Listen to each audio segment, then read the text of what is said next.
director Robert Rodriguez, co-star and screenwriter Quentin Tarantino, co-star George Clooney, Tom Savini, whose character's name is Sex Machine and has a gun near his little Savini, and vampires. They can only exist together in From Dusk Till Dawn. It tells the story of a pair of criminal brothers named, well, the Gecko Brothers, played by George Clooney and Quentin Tarantino. After robbing a bank, they capture a family whose patriarch is a faithless preacher, played by Harvey Keitel. The brothers Gecko's goal is to get across the border to Mexico. There is a prisoner colony called El Rey, which will provide them shelter from, the fuzz.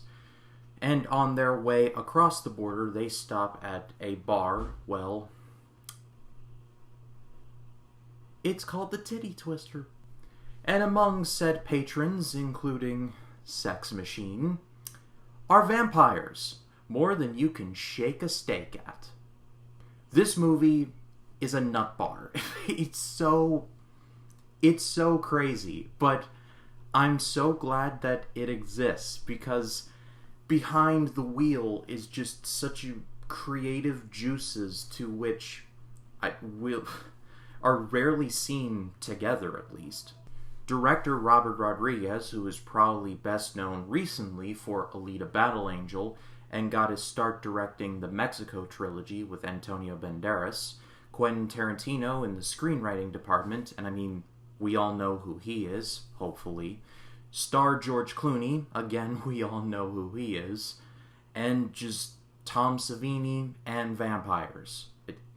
I think I could just leave it there with a big ol' see it, but I can talk about it a little more. I guess I should provide a bit of a caveat in that this movie doesn't get to the vampire part until, I want to say, about halfway through.